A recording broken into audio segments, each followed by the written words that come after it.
Bulletin में अब बात होगी हरियाणा में हुंकार की। हरियाणा विधानसभा के रण में मुख्यमंत्री भजनलाल शर्मा ने बीजेपी प्रत्याशियों के समर्थन में जनसभा की। सीएम ने पानीपत के बाद सोनीपत के राय विधानसभा क्षेत्र में चुनावी सभा को संबोधित किया। इस मौके पर सीएम भजनलाल शर्मा ने कांग्रेस पर तंज कसते हुए कहा कि कांग्रेस का सच अब सब जान चुके हैं कि उनकी नीति और नीयत कैसी है, क्योंकि भाजपा जो कहती है उसे पूरा जरूर करती है।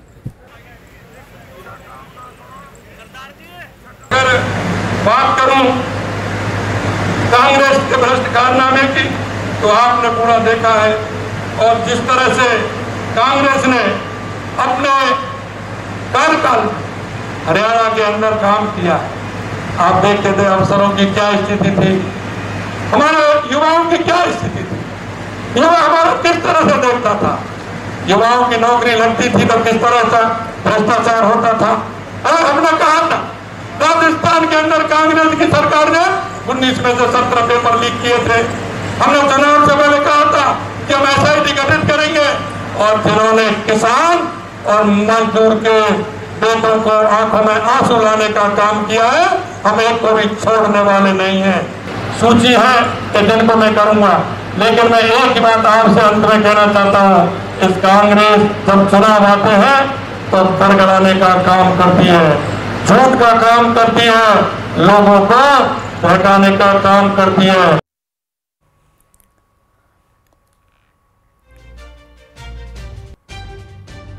और बुलेटिन में अब बात करेंगे बीजेपी के सदस्यता अभियान की, जिसे लेकर बीजेपी प्रदेश कार्यालय में समीक्षा बैठक की गई, जिसमें बीजेपी के राष्ट्रीय संगठन मंत्री बीएल संतोष ने प्रदेश में बीजेपी के सदस्यता अभियान की धीमी गति को लेकर नाराजगी जताई। उन्होंने बीजेपी के प्रदेश स्तर और जिला संयोजकों की बैठक में कम सदस्य बनाने के पीछे कारण भी पूछे। इस दौरान बीएल संतोष ने मीटिंग में मौजूद पदाधिकारियों से चर्चा करते हुए कहा कि मैं यहाँ एक एक व्यक्ति का रिकॉर्ड देखने आया हूँ, किस व्यक्ति ने अपने मोबाइल से कितने सदस्य बनाए। बता दें कि राजस्थान में बीजेपी को 1 करोड़ सदस्य बनाने का लक्ष्य रखा गया था, लेकिन अभी तक 23 लाख सदस्य ही बने हैं। तो वहीं बैठक में प्रदेशाध्यक्ष मदन राठौड़ ने कहा कि आज देश और प्रदेश का नागरिक बीजेपी से जुड़ने के लिए उत्साहित है।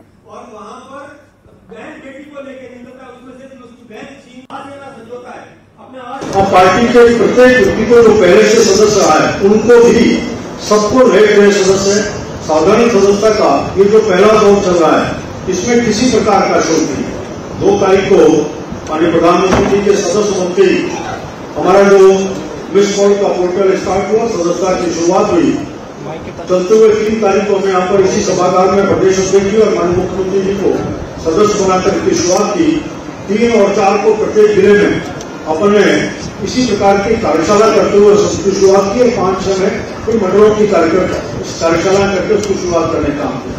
आज जिस समय बैठे उस समय लगभग 6 करोड़ के आसपास सदस्य देश भर में बन चुके हैं, और राजस्थान में 23,69,000 सदस्य अपने अब तक इस दौर में बने हैं। राजस्थान में बहुत उत्साह है, ये हमको देखने को मिला। मैं 2 दृष्टांत आपके सामने रखना चाहूंगा कि कल रात को जब हमारे राष्ट्रीय महामंत्री जी पधारे, उस समय हम रेलवे स्टेशन पर गए थे, तो रेलवे प्लेटफॉर्म पर ही हमको देख करके और कोई व्यक्ति मुस्कुराया तो हमने उनसे बात करी। हमने उनसे कहा कि क्या आप भारतीय जनता पार्टी के सदस्य बनना चाहेंगे, तो वो एकदम से तैयार हुए और एक साथ कई लोग आकर के और सदस्य बनने के लिए अपना अपना मोबाइल लेकर के हमारे सामने आ गए। उधर पीसीसी चीफ गोविंद सिंह डोटासरा ने प्रदेश सरकार पर जमकर निशाना साधा है। कांग्रेस सरकार में बनाए गए जिलों को खत्म करने के सवाल पर उन्होंने कहा कि ये लोग कुछ भी नहीं कर पाएंगे, केवल बातें कर रहे हैं और जिलों को खत्म करना इनके बस की बात नहीं। इसके साथ साथ उन्होंने अधिकारियों के तबादले को लेकर भी सवाल खड़े किए हैं। दरअसल PCC chief Dotasra Sikar court में पहुंचे, जहां उन्होंने अपने पुराने चैम्बर में वकीलों से मुलाकात की। विधायक बनने से पहले गोविंद सिंह डोटासरा यहां वकालत किया करते थे। उन्होंने वरिष्ठ कांग्रेसी नेता और वकालत में अपने गुरु भागीरथ जाखड़ का आशीर्वाद भी लिया।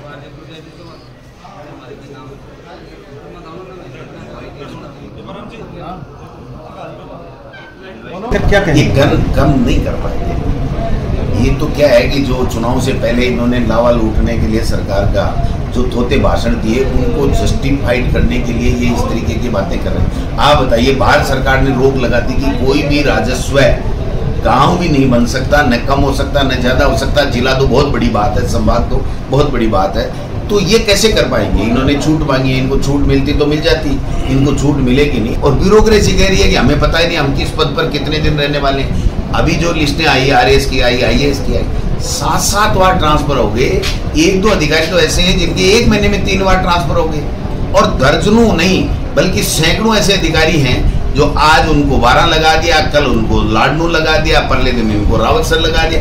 ये मजाक चल रहा है, इनके पास में कोई विजन नहीं है। और जबकि क्या कहते थे ये जब सरकार बनी थी कि 360 डिग्री के ऊपर परीक्षण करके, 360 का मतलब है हर एंगल से परीक्षण करके हम स्थानांतरण करेंगे, धीरे धीरे करेंगे।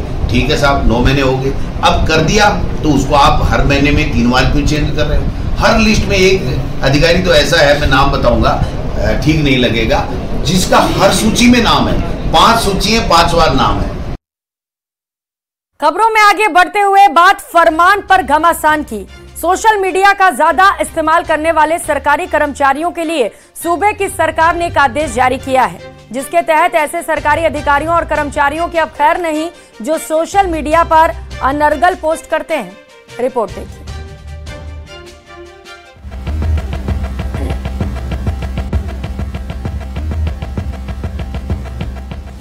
12 अक्टूबर 2017 को जारी इस सर्कुलर पर मचा घमासान खत्म होने का नाम नहीं ले रहा। शासन सचिव कृष्णकांत पाठक के जारी आदेशों में सभी अधिकारियों कर्मचारियों को 2 टूक निर्देश हैं। व्यक्ति विशेष, पार्टी और संस्थान के खिलाफ निराधार और अनर्गल टिप्पणी को प्रसारित करने वाले के खिलाफ अनुशासनात्मक कार्रवाई की जाएगी। शासन सचिव के आदेश में स्पष्ट किया गया, ऐसे कर्मचारियों और अधिकारियों की वजह से सरकार और विभाग की छवि धूमिल होती है। लेकिन सरकारी कर्मचारी सर्कुलर को शक की नजर से देख रहे हैं। कर्मचारी नेता गजेंद्र सिंह कहते हैं कि आज का जमाना सोशल मीडिया का है, इसलिए कर्मचारियों को सरकार तक अपनी बात पहुंचाने के लिए सोशल मीडिया का ही सहारा लेना पड़ता है। गजेंद्र सिंह कहते हैं कि इस तरह के आदेशों से कर्मचारियों में भय का माहौल बन रहा।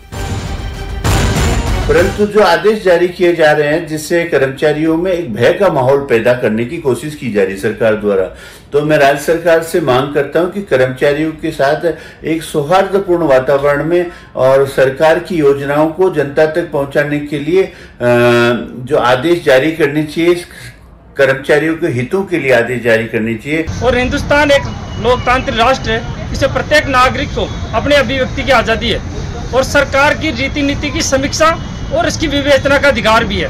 सरकारी कर्मचारियों पर इस तरह से सोशल मीडिया के उपयोग के नाम पर, दिशा निर्देश के नाम पर जो रोक लगाई गई है, उसको राजस्थान के कर्मचारी बिल्कुल भी स्वीकार नहीं करते।